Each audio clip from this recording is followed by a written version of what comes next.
enviado los oyentes algunos otros tuits que no sé, me dicen que son suyos, y yo, como la tengo a usted al teléfono, se lo pregunto.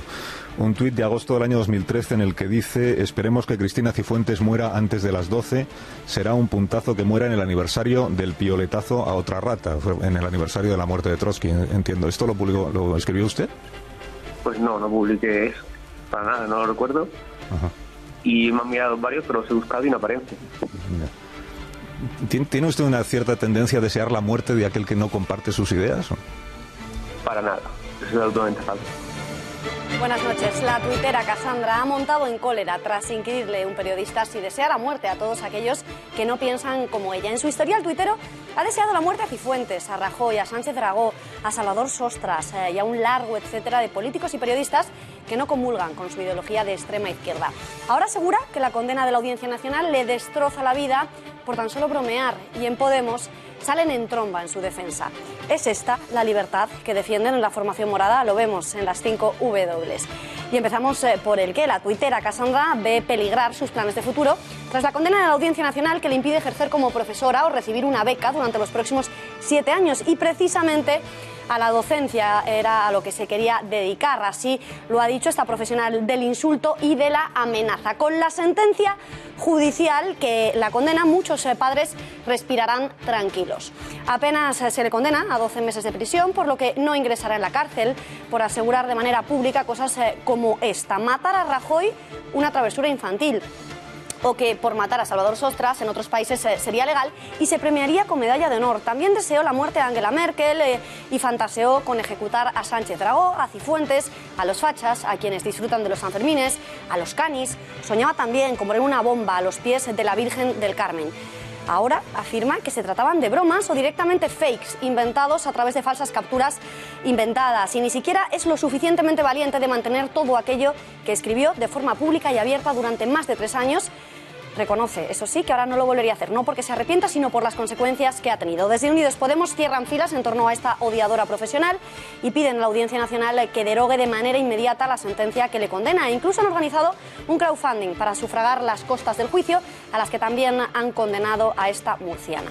La maquinaria morada se ha puesto en marcha para defender a capa y espada a esta delincuente condenada, y desde Pablo Iglesias al exgemad Julio Rodríguez exigen que se les lleve a la audiencia con Cassandra, erigiendo a la tuitera en mártir de la extrema izquierda. Por ella es por quien pidieron que se derogara el delito de enaltecimiento del terrorismo, como si humillar y vejar a las víctimas no fuera condenable. Cuando lo hacen ellos, tan solo son bromas.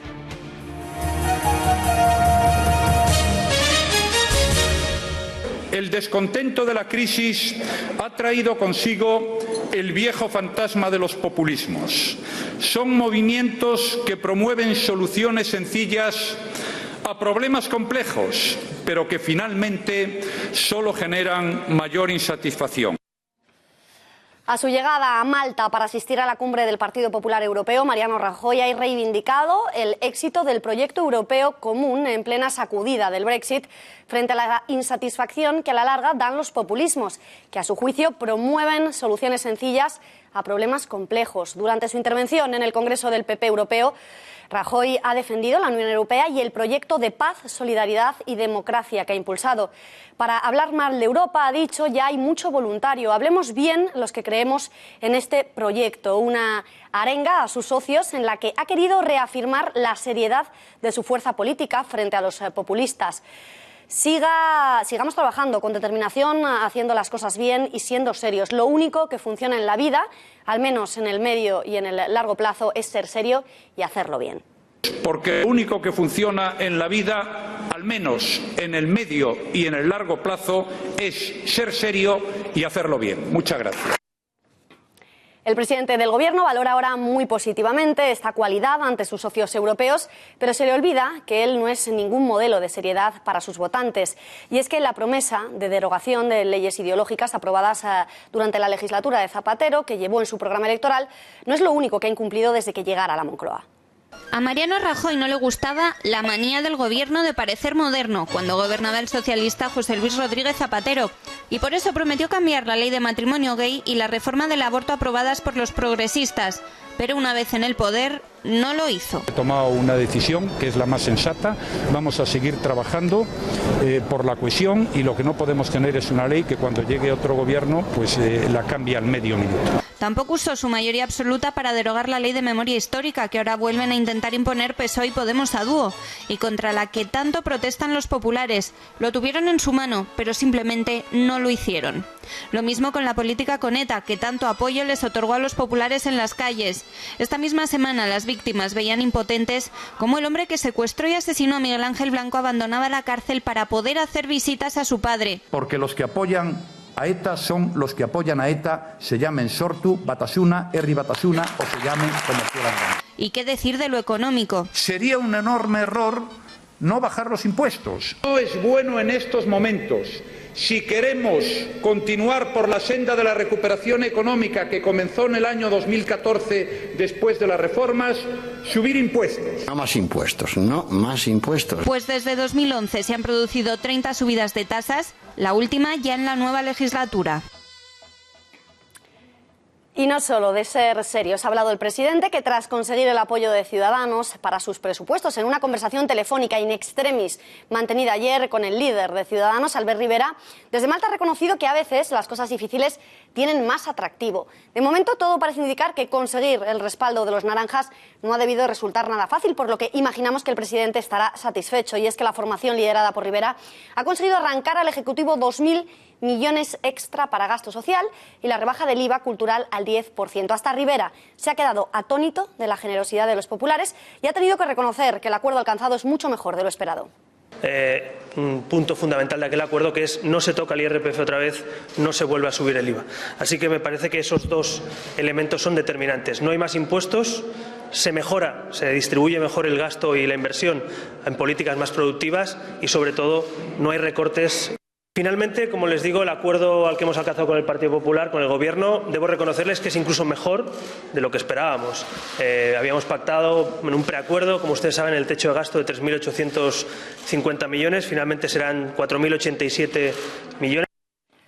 Pues veamos ya con detalle en qué ha tenido que claudicar el Gobierno para conseguir el respaldo de Ciudadanos. María Matos, buenas noches. Buenas noches, Beatriz. Pues hablabas de esos 2.000 millones en gasto social, pero es que en total han sido 4.100 millones de gasto público extra. La mitad de ese dinero, como decimos, irá a un paquete de medidas sociales que vamos a desgranar ya mismo. En él figuran el complemento salarial para menores de 30 años, la ampliación del permiso de paternidad que ya ha entrado en vigor, la tarifa plana para los autónomos, las ayudas para manutención de hijos a cargos de familias con pocos recursos y un refuerzo de las ayudas a la dependencia.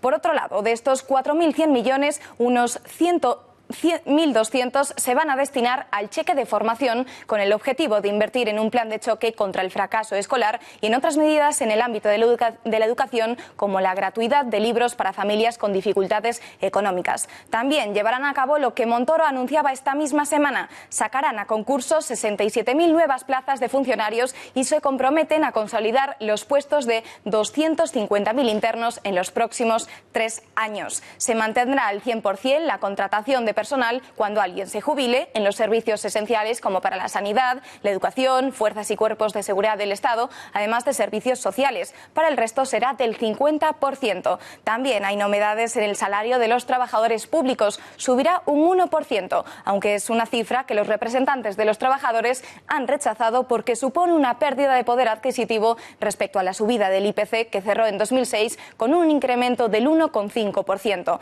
La situación es similar para los jubilados, ya que los presupuestos consolidarán la subida del 0,25% de sus pensiones. También consiguen la bajada del IVA cultural fijado en el 21% y que pasará a ser del 10%, pero atención, tan solo para los espectáculos en directo como el toreo, la música, el teatro, el ballet y el resto de las artes escénicas, por lo que el cine seguirá con el 21% de IVA. Pues sí que han conseguido cosas, no me extraña que estén contentos. María Matos, gracias, buenas noches. Y en el PP no pierden la esperanza. Si han conseguido el apoyo a 48 horas del final del plazo, no hay motivo para pensar que en 24 horas no consigan que los socialistas se sumen y permitan con sus votos la aprobación de las cuentas para este 2017. Así al menos lo cree un optimista Rafael Hernando. Yo creo que sí, yo creo que hay margen para que se sume el Partido Socialista y otras formaciones políticas. Nosotros vamos a seguir dialogando con el resto de formaciones políticas en el Congreso de los Diputados. Necesitamos una segunda vuelta a la reforma laboral. Reivindicación hecha esta misma mañana por el expresidente del Gobierno, José María Aznar, quien ha recordado que ya se han cumplido 5 años de la anterior reforma, al tiempo que exige un cambio radical en la política fiscal del Gobierno. Y España necesita una reforma fiscal integral, no tocar aquí o allí, o poner de aquí y quitar de allí, o cambiar las cosas como si fuese un juego muy entretenido. No, no. Una reforma fiscal integral. No se trata de subir o bajar este o aquel impuesto. Y seguimos hablando de fiscalidad, con la vista puesta en las herencias, que en el anterior ejercicio, 2016, se volvieron a batir todos los récords hasta el momento en renuncias a las herencias. Casi 39.000 españoles tuvieron que renunciar a su legado familiar por no poder hacer frente al pago de los impuestos. Esta cifra supone un 3% más que en el año 2015 y hasta un 67% más que en 2012, en los peores momentos de la crisis económica. Desde 2007, las herencias rechazadas casi se han multiplicado por 4, ya que en 2007 su número se reducía a poco más de 11.000 casos. Asturias encabeza este particular ranking con un 16% de renuncias sobre el total de herencias registradas en 2016, seguida de La Rioja, Baleares, Andalucía y Murcia, con tasas superiores al 12%. En el lado opuesto destacan Aragón, Galicia y Navarra, con tasas de apenas el 8% o incluso menos. Para aclarar qué viabilidad pueden tener estos presupuestos, tenemos conexión en directo con el economista y colaborador habitual de este informativo, Rafael Pampillón, a quien saludamos ya. Señor Pampillón, muy buenas noches. ¿Me escucha? Buenas noches. Pues empecemos precisamente por ahí. El Gobierno ya tiene el apoyo de Ciudadanos a cambio de 2.000 millones de euros extra de gasto social y aún tiene que negociar con el PSOE, que se venderá más caro. ¿Nos podemos permitir este incremento del gasto público o están condenados al fracaso estos presupuestos antes incluso de llegar a ver la luz? Bueno, en primer lugar, a mí me parece muy difícil que pacte el Partido Popular, que pacte con el PSOE. Tendrá que pactar con PNV, con Coalición Canaria, con partidos pequeños para alcanzar una mayoría que le permita aprobar esos presupuestos. Pero sin duda esto cuesta dinero y España no está para estos lujos. España no está para gastar más. Lo que tiene que hacer España precisamente es controlar más el gasto público, sobre todo el gasto suntuario, el gasto que se produce en comunidades autónomas, para intentar reducir el déficit y de esta manera tener menos deuda o que la deuda crezca menos. Porque en un contexto de subida de tipos de interés, deuda pública creciente va a ser muy peligroso para el pago de esa deuda y para la percepción que tienen los mercados del riesgo de España. Todo esto coincide con el anuncio de que la Seguridad Social ha alcanzado su cifra récord de déficit. Sin embargo, en 2016 el déficit público ha bajado casi 3 puntos. Imagino que una cosa no compensa a la otra, ¿no es así? Efectivamente, aquí el problema está en la seguridad social. La seguridad social va a tener un déficit permanente y cada vez más creciente, a pesar de que vaya aumentando el empleo y los cotizantes, porque cada vez se jubila un mayor número de personas frente al número de cotizantes. Significa que cada vez hay menos cotizantes por jubilado. Y eso, teniendo en cuenta que las pensiones de los que se están jubilando ahora son más altas, eso hace que, aunque congeláramos la pensión, cada año las pensiones crecerían en gasto un 3% más, solo por el número de pensionistas.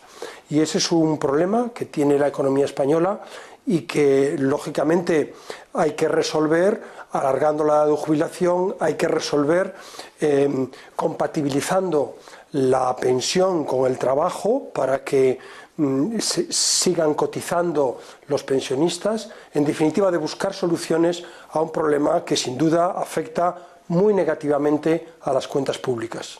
Entre las medidas para convencer a Ciudadanos está la bajada del IVA cultural al 10%. ¿No le parece que hay otras prioridades antes que la cultura, las que habría que bajar el IVA? Y si es de esa opinión, ¿cuáles a su juicio estarían antes que el IVA cultural? A mí me parece que lo que hay que hacer es café para todos, es decir, que poner el IVA superreducido más alto y el IVA reducido más alto, y a ser posible equiparar todo el IVA para tener una recaudación suficientemente potente por IVA que permita hacer frente al gasto público que tenemos. Si no, tendremos déficit y ese déficit, desgraciadamente, está condenado a convertirse en deuda pública.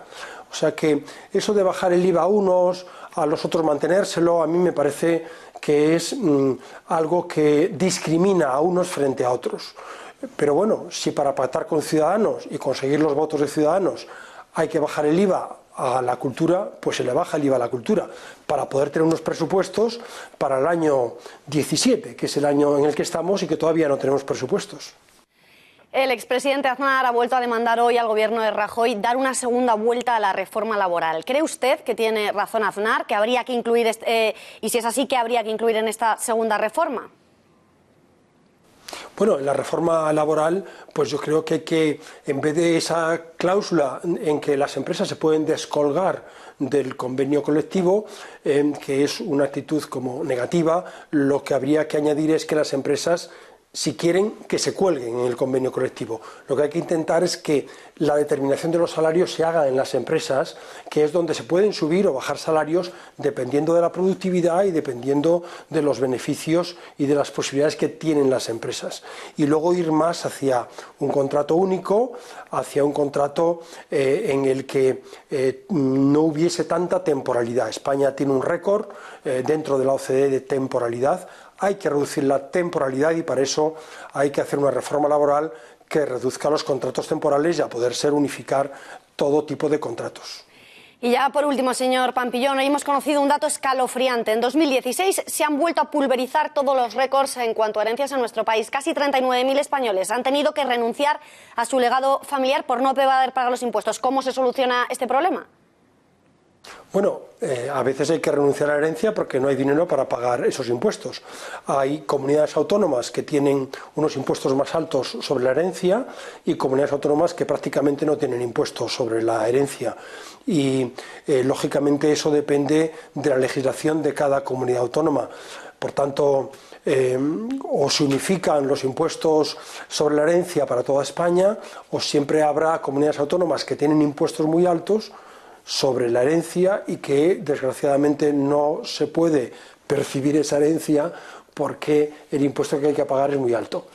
Yo creo que para terminar habría que decir que es muy importante hacer una reforma integral de todo el sistema impositivo, del IVA, de sociedades, de IRPF, de impuestos especiales, de manera que tuviéramos un sistema fiscal suficientemente recaudatorio para que en una fase expansiva del ciclo como estamos ahora no tuviéramos necesidad de tener déficit público.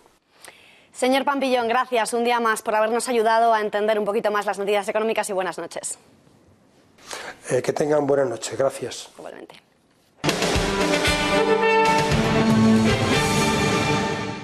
Está en sus manos. Si el PP mañana dice que hay otro presidente, el pacto sigue vigente, la comunidad tiene gobierno. Pero si el PP sigue enrocado en la corrupción, claro, por supuesto que la segunda lista más votada, estamos hablando con ellos, para que convoque elecciones, ponga una fecha y para que en Murcia haya un gobierno estable. Pues eso decía Albert Rivera esta misma mañana y pocas horas después conocíamos que no exigirán desde su partido de manera inmediata al Partido Socialista la convocatoria con las urnas, al menos hasta el próximo otoño. Su condición para apoyar la moción de censura presentada por los socialistas sigue siendo la convocatoria posterior de elecciones, pero el partido ya no necesita ir a las urnas de manera inmediata. Se conforma con hacerlo en otoño, en un plazo de 6 meses. Pedro Antonio Sánchez se ha mostrado muy preocupado porque ve ya una posibilidad real de un acuerdo que coloque a Tobar en la presidencia y ha considerado la moción una estafa democrática. Los socialistas mantienen su postura en las negociaciones, solo están dispuestos a aceptar la convocatoria de elecciones si el gobierno resultante es para los próximos 4 años. Yo creo que es evidente que está existiendo una utilización perversa de los tribunales con objetivos políticos. Y yo lo que le pido a Ciudadanos es que no caiga en la trampa del Partido Socialista. Y en página de corrupción, hoy el Congreso ha aprobado por unanimidad, también con los votos del Partido Popular, investigar la supuesta caja B del partido. Los 316 diputados presentes en el hemiciclo votaron a favor de una comisión que echará a rodar, pero que todavía tardará en sustanciarse porque ya está en marcha otra operación, la Operación Cataluña, y es costumbre parlamentaria que no haya 2 comisiones de investigación de manera simultánea.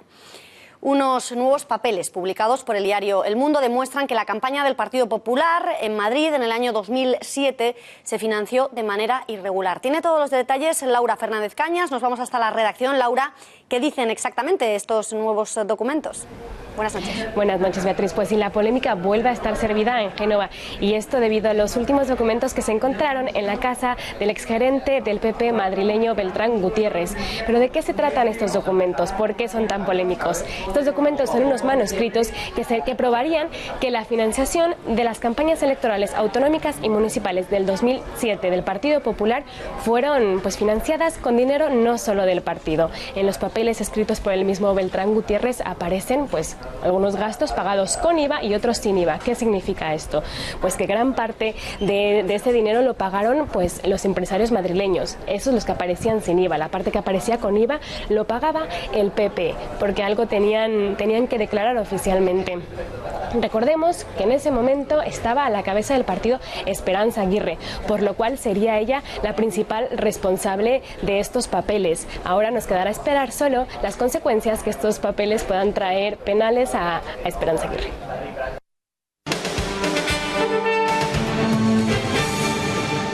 Ens agradaria trobar amb el govern espanyol la mateixa facilitat i interès que hem trobat aquí.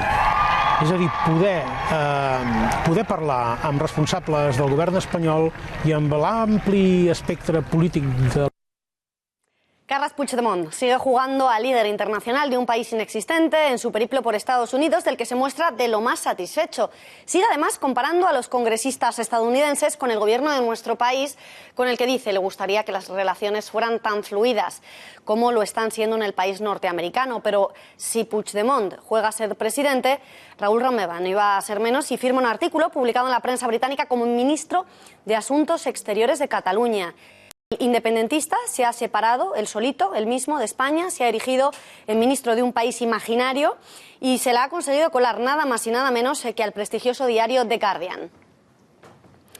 Y mientras los separatistas se montan sus castillos en el aire y venden el cuento de la lechera en el exterior, la realidad les ha vuelto a explotar en la cara. Hoy hemos conocido el CEO, el equivalente al CIS catalán, y los independentistas se habrán llevado un disgusto porque el no a la independencia gana terreno. En concreto sube 4 puntos. Los partidarios del no a la independencia se imponen con un 48,5% a los partidarios de un Estado catalán, el 44,3%, rompiendo el empate técnico de los dos últimos barómetros del CEO de la Generalitat, mientras que un 5,6% afirma que no lo sabe y un 1,6% no sabe, no responde.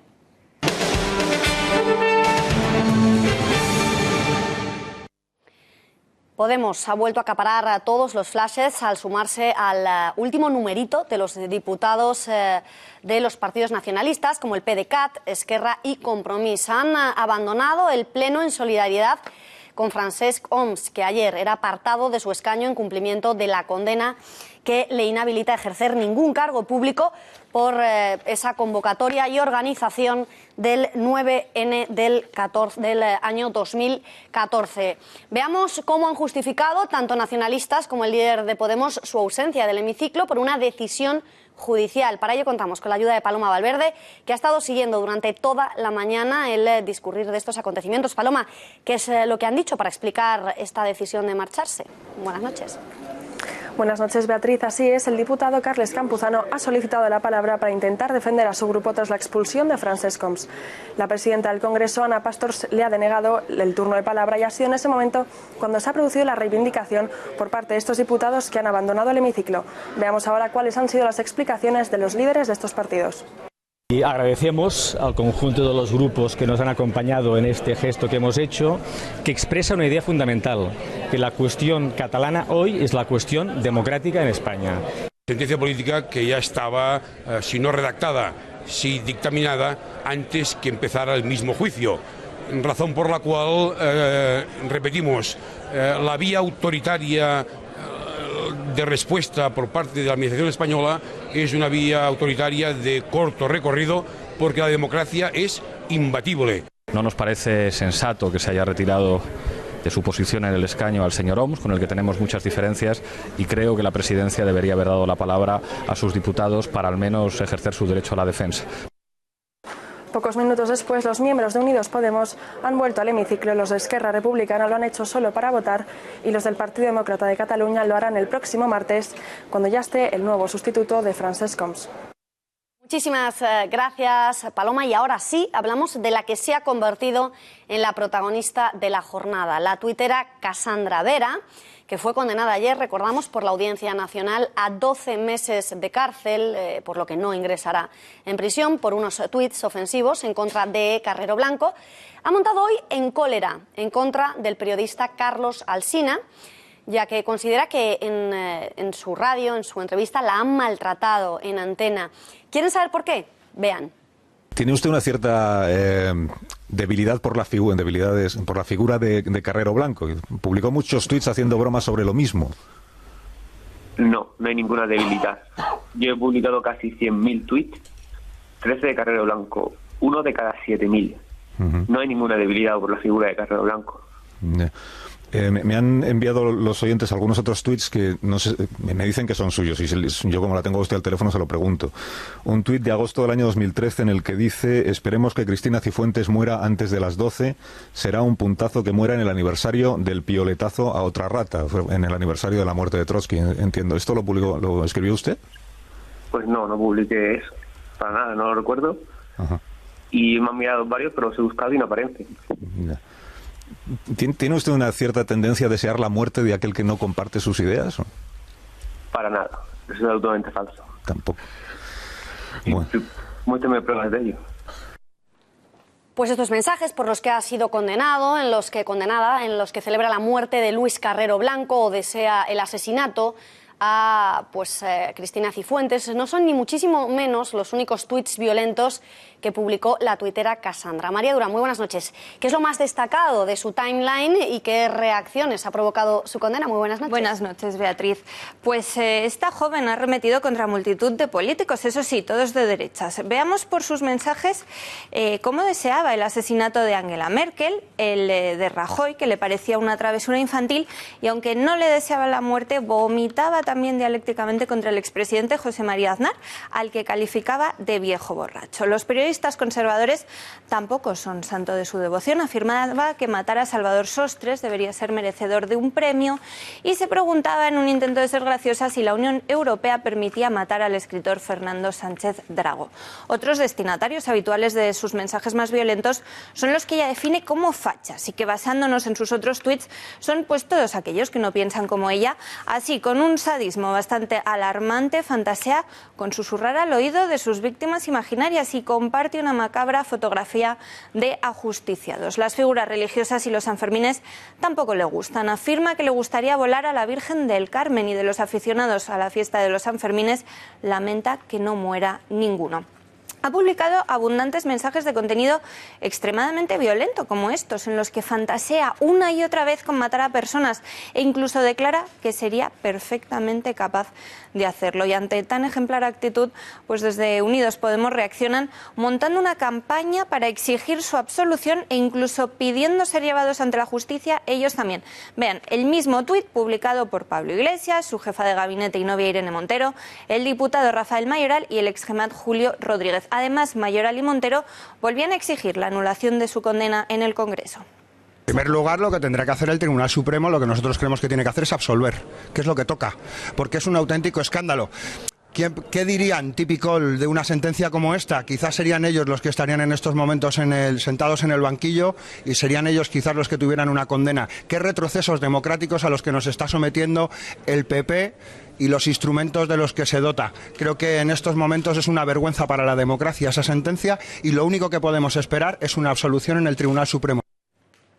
Y no extraña, quizá por su afición a solidarizarse con todo condenado por vejar a las víctimas del terrorismo que encuentran en su camino, o quizá temerosos de que les pase lo mismo que a Cassandra, y es que a sus cuentas de Twitter están plagadas de mensajes muy similares. Han pedido guillotinar y empalar a diversos personajes y políticos de otros partidos, e incluso la antigua pareja de Iglesias, Tania Sánchez, y la actual Irene Montero, han llamado al asesinato de la familia real. Quizá ahora que Cassandra no podrá ejercer en el corto plazo como docente, puedan ofrecerle una plaza en las listas de Podemos.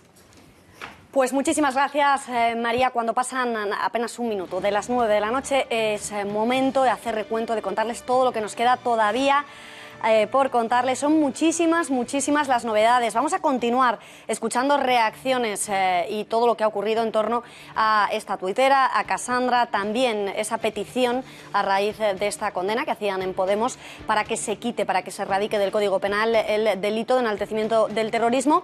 Pero es que esto no ha sido lo único ocurrido en el seno de la formación morada, que ha preferido abandonar el pleno madrileño para evitar condenar el asalto a la sede del PP por parte de la CUP. Y ni siquiera este ha sido el único acontecimiento polémico en la Asamblea de la capital. Desde el Partido Popular denuncian que en el debate sobre la memoria histórica tan solo se les ha permitido intervenir durante apenas 2 minutos. De todo ello hablaremos con un concejal del Partido Popular en Madrid. Y hablaremos también de Venezuela, donde el tribunal ha despojado al Parlamento Nacional de todas sus competencias y las ha asumido. La Corte de Justicia acusa a la Asamblea en manos de los opositores de persistir en su desacato hacia sus sentencias. El Parlamento ha respondido y ha calificado la decisión del chavismo como golpe de Estado. Les contaremos la última hora de lo que es sin duda una de las noticias más importantes del día. Muchísimas gracias, Laura, y hablaremos también de yihadismo y más concretamente de yihadismo en nuestro país, en España.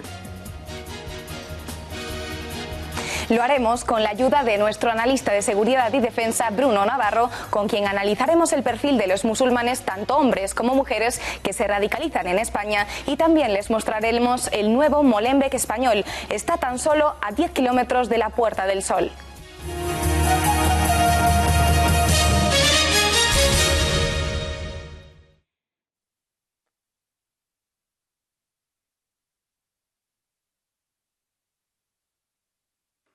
La decisión de la Audiencia Nacional de condenar a la tuitera Cassandra, con la que estamos absolutamente de acuerdo por este delito de enaltecimiento del terrorismo, sorprende, sin embargo, porque otra persona hizo esta serie de comentarios, unos comentarios muy similares a los que hizo esta tuitera, y no fue castigado en absoluto. Las redes sociales no pueden ser el refugio de los cobardes. Dicho esto, sorprende que a estas horas la Fiscalía no haya emprendido acciones legales en contra de Juan Carlos Monedero, que se explayaba también contra Carrero Blanco y de momento no ha sido juzgado. Atentar contra Hitler o contra Mussolini te hace un héroe. Aquí atentar contra Franco te hace un criminal. Y de hecho condecoran a Carrero Blanco como una víctima del terrorismo, cuando Carrero Blanco debiera ser leído, ¿no?, si uno entiende incluso la Constitución italiana, como derecho a la resistencia. Tanto desde el Gobierno como desde Ciudadanos han vuelto a valorar la petición de eliminar del Código Penal el delito de enaltecimiento del terrorismo del Código Penal como un acto de temeridad y de falta de responsabilidad. Escuchamos a Rafael Hernando y a Albert Rivera. Nosotros lo tenemos muy claro, ¿no? Y le he pedido esta misma semana al dirigente de Podemos que retire esa iniciativa, que por cierto tampoco es una iniciativa legislativa. Creo que el enaltecimiento del terrorismo es un delito que lo único que implica es la humillación de las víctimas y de sus familias, y por lo tanto no soy partidario de modificar el artículo 528. Hay que respetar las decisiones de la justicia, en algunos casos nos gustan, en otros no, y hay que respetarlas, ¿no? Pero lo que sí me parece una temeridad es que en plena batalla contra el yihadismo a nivel mundial, que acabamos de ver lo que ha pasado en Londres, lo que ha pasado en Bélgica, lo que pasó el 11M en España, que a un líder político se le ocurra quitarle instrumentos a nuestra policía, a nuestra fiscalía o a nuestros jueces, ¿no? Me parece una temeridad, así de claro. Otra cosa es el debate, insisto, de si le parece uno bien o mal una sentencia, o si el juez ha acertado, se ha equivocado, si la tienen que recurrir. Yo ahí no entro, ni creo que debamos entrar los políticos, ¿no? Pero en todo caso, si me pregunta usted por la reforma del Código Penal para suprimir el enaltecimiento al terrorismo, le digo que de ninguna manera Ciudadanos va a quitarle instrumentos a nuestros policías, a nuestros fiscales o a nuestros jueces. Sí, me parece un delito. Creo que al final se está haciendo que la violencia se vea como algo normal en las redes y estás incentivando a que más gente siga esa idea. Pues yo creo que sí que debería haber alguna multa, o ya no sé si pena de prisión, pero por lo menos alguna multa para que la gente en una red social no se tome la libertad de poder decir cualquier burrada. Alguna, como dices, punición sí, multa sí tiene que haber. no se puede ir por la calle así diciendo malas cosas de gente que se merecen el respeto. Hombre, claro. Hombre, pues sí, tenían que tener, claro, una penalización por reírse. Algún tipo de multa o de sanción económica, pues bueno, si la familia o digamos los afectados se ven de alguna forma minusvalorados o despreciados. Hacemos un breve alto en el camino porque esta noche tenemos un programa especial del Gato al Agua desde Guadiana del Caudillo, donde se encuentra ya allí el equipo del programa en una edición especial presentada por José Javier Esparza. Conectamos con él en directo. Esparza, avánzanos algo de este programa especial de hoy. ¿Por qué os habéis ido hasta Guadiana del Caudillo precisamente? Buenas noches. Muy buenas noches, Beatriz. Bueno, pues mira, habíamos venido aquí en principio a hacer un gato al agua sobre un problema específico de un pueblo que quiere mantener su nombre, que en referéndum ha dicho que quiere mantener su nombre, a pesar de lo cual la Junta Socialista se empeña en quitárselo. Pero por el camino, además de esto, que va a seguir siendo evidentemente el tema fundamental, ha pasado algo todavía peor, y es que quienes quieren, contra la voluntad del pueblo, quitarle del caudillo a este pueblo que se hizo en la época de Franco, han llenado el pueblo de pintadas y han dado un paso más todavía y han ido al propio cementerio a hacer pintadas llamando fascista al alcalde y repartiendo carteles como este que tengo aquí con la simpática leyenda "Muérete ya". En fin, hemos llegado a una situación de odio irracional y de intolerancia que necesariamente hay que denunciar. Hoy el programa del Gato al Agua va a ser precisamente eso. Hablaremos, por supuesto, de Guadiana del Caudillo, claro. Hablaremos de lo que fue la obra de colonización durante la época de la reconstrucción. Hablaremos de la voluntad de un pueblo que quiere mantener su nombre original. Pero hablaremos también y denunciaremos la intolerancia brutal, feroz de esa gente que no retrocede ni siquiera ante hacer pintadas amenazantes en un cementerio, ¿verdad?, para tratar de imponer sus ideas frente contra las ideas de la mayoría. Esparza, muchísima suerte, que os salga fenomenal ese programa. Enhorabuena por haberos trasladado hasta allí, dar voz a tantísima gente que no quiere que le cambien el nombre de su pueblo. Muchas gracias, suerte, os veremos y buenas noches. Efectivamente, aquí estaremos. Gracias, buenas noches. Buenas noches. Y continuamos hablando de Podemos, aunque en este caso en el plano municipal. 8 concejales de Ahora Madrid se ausentaban la tarde de ayer del pleno municipal para evitar condenar el ataque de la CUP a la sede del Partido Popular en Barcelona.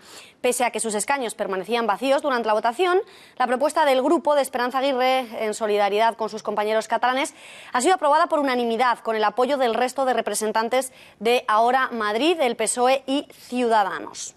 Nosotros siempre hemos dicho que no somos un partido político, somos una anomalía histórica probablemente, en relación a cómo funcionan los partidos políticos más tradicionales, ¿no?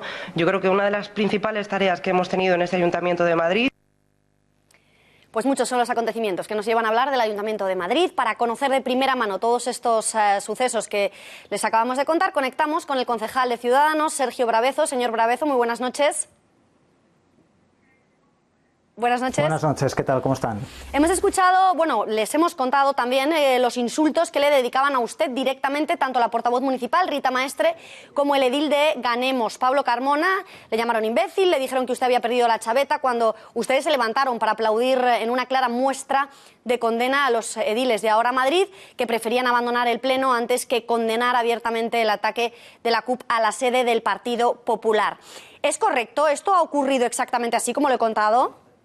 Sí, así es. Yo me levanté de manera irónica para poder aplaudir a los compañeros ediles de Ahora Madrid que abandonaban el pleno para no condenar los ataques a la sede de un partido político en Barcelona. Es algo que Ciudadanos, el Partido Popular, hemos sufrido y sufrimos de manera constante, y me pareció horrible, sinceramente, que los compañeros de Ahora Madrid salieran del pleno. No solamente eso, cuando salieron en ese momento les aplaudí, me levanté, y lo que recibí fue un insulto por parte del señor Pablo Carmona cuando se marchaba del pleno, diciéndome que me callara, imbécil.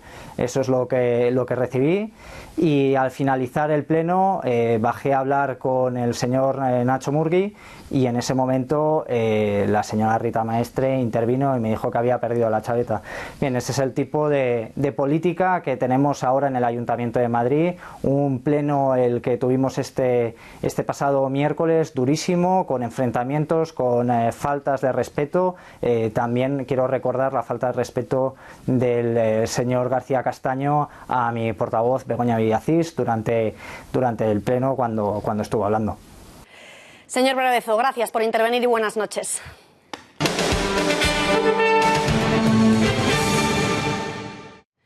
Nuevo golpe del chavismo a la democracia. El Tribunal Supremo venezolano ha despojado al Parlamento Nacional de todas sus competencias y las ha asumido. La Corte de Justicia acusa a la Asamblea, en manos de los opositores, de persistir en su desacato hacia sus sentencias. El Parlamento ha respondido y ha calificado la decisión del chavismo de golpe de Estado. Nos vamos hasta la redacción de La Gaceta para que Pepe García Saavedra nos cuente todos los detalles de esta noticia. Pepe, ¿qué más han dicho los opositores?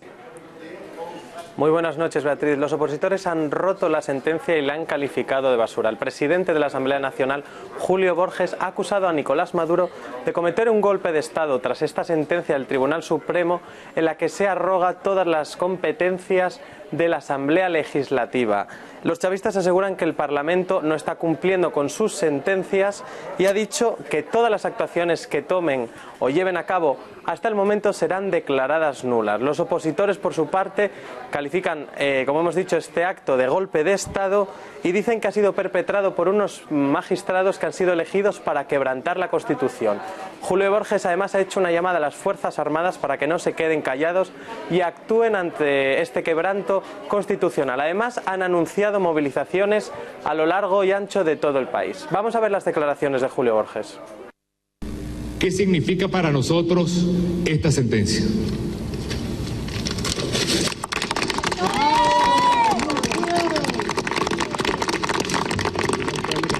Esto es simplemente basura. Hoy estamos acá para dejar muy clara la posición de esta Asamblea Nacional frente a la sentencia. Y quiero ser muy claro, es un golpe de Estado y quiero que el mundo nos ayude y los medios nos ayuden a decirlo con todas sus letras.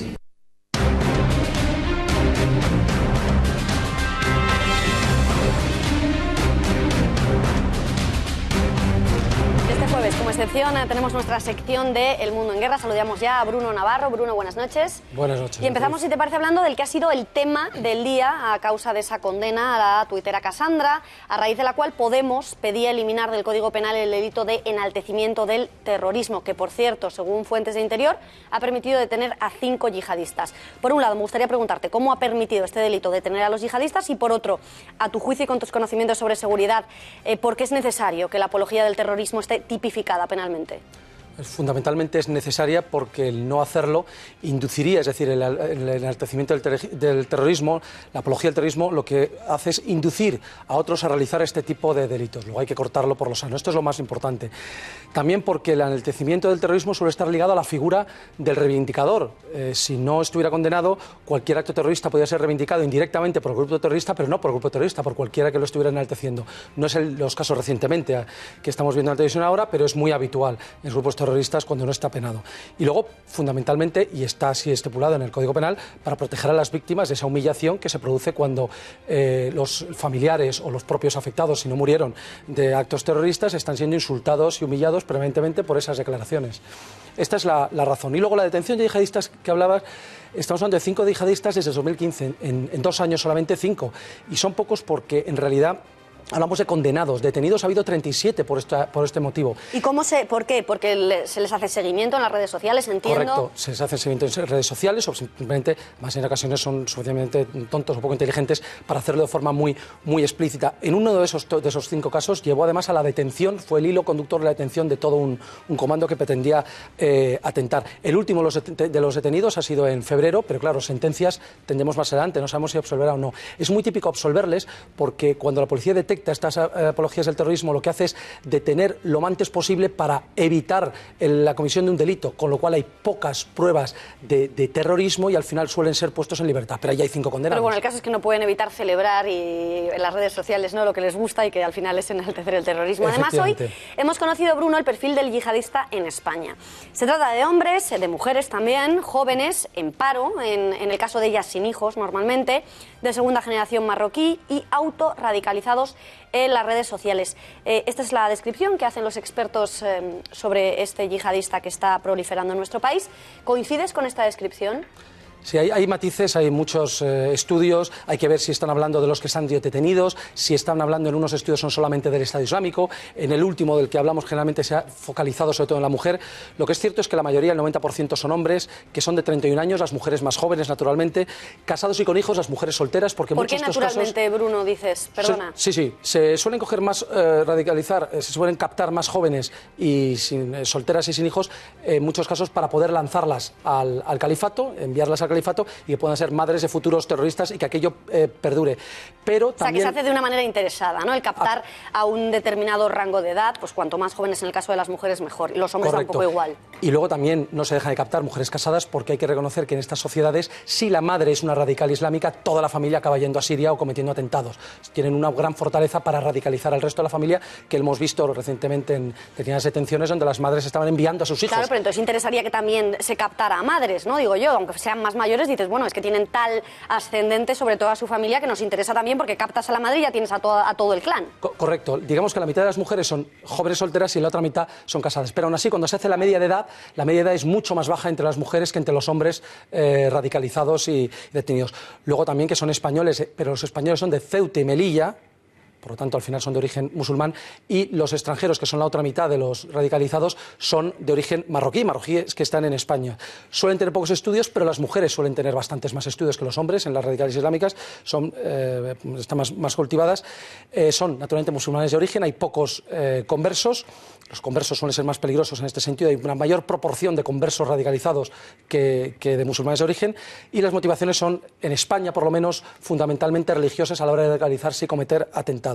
Y luego hablabas de lo de autorradicalizarse en las redes sociales, es tan fácil, o sea, tú te metes en Facebook, en Twitter, está al alcance de cualquiera, porque digo yo que eso, la policía de alguna manera cerrará estas páginas, o cómo hacen para acceder tan fácilmente a estos contenidos yihadistas. Generalmente los captadores lo que hacen es observar tienen unas páginas que aparentemente no son demasiado islamistas, lanzan pequeños mensajes, pequeñas notas que en sí no son delictivas y esperan las respuestas. Cuando hay determinadas respuestas, inputs que llegan de determinados jóvenes, realmente jóvenes, son cuando ellos responden por otros canales más privados para intentar captarles y atraerles. Pero hay que conocer que el lobo solitario en España... De eso quería hablar. Nos iba a hablar de la diferencia entre lobos solitarios y terroristas organizados. ¿Cuándo se puede hablar de uno? Yo por lo menos tengo un poco de confusión. ¿Cuándo se puede hablar de uno y cuándo se puede hablar de otro? Esto enlazaría con lo que hemos dicho antes en tema de la radicalización. La radicalización se hace offline, es decir, fuera de línea. Yo no me meto a internet, es algo presencial. Un radicalizador, hablo con él de alguna forma. Y online, que puede ser también con alguien o con contenidos que haya por internet, lo haría online. En España, la radicalización es mixta, offline. Es muy raro que alguien pero muy raro que alguien se realice solo por internet. Suele ser ambas cosas, por internet, pero al final hay algo físico, un contacto físico. El autorradicalizado, no. El lobo solitario, que se llama famoso, es menos usual, menos típico en España, y consiste en alguien que se radicaliza solo, sin otros compañeros, sin un radicalizador, exclusivamente por internet generalmente, y es muy, muy difícil detectarlo. Lo vemos en Europa. Mientras que el organizado sigue directrices con células organizados, con varias personas, con material, logística, apoyo, etcétera, y una dirección generalmente desde Siria u otros países.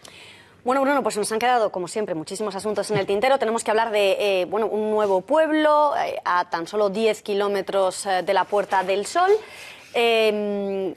Se habla del nuevo Molenbeek. Yo no sé si esto es exagerado. Tenemos un minuto. Me gustaría rápidamente, ¿podría ser esto un foco de un barrio musulmán como los barrios que existen ya, esas no-go zones en Londres, en Bruselas? ¿Existiría esa posibilidad? O sea, ¿tenemos que vigilar las fuerzas de seguridad del Estado? ¿Tendrían que estar vigilantes ante este barrio? Lógicamente, y lo hacen. Tenemos ya casos en España, tenemos en Ceuta y Melilla, tenemos barrios que son auténticos Molenbeek, tenemos algunos lugares en Barcelona, tenemos algunos en Madrid, y esto que estamos hablando de una zona de la Cañada Real, que es absolutamente marroquí, casi en su exclusividad, es un potencial foco, no digo que lo esté siendo ahora mismo, pero sí que ha habido ya detenciones y sí que ha habido una operación antiyihadista. Pues ha quedado clarísimo, Bruno, lo ampliaremos en futuros reportajes, estaremos muy pendientes de ese barrio que está proliferando a pocos kilómetros de Madrid. Les decimos adiós, ya lo saben, tienen una cita esta noche con el Gato al Agua, un Gato al Agua especial, antes Tiempos Modernos, gracias por nada, nosotros volvemos mañana, que pasen un buen jueves.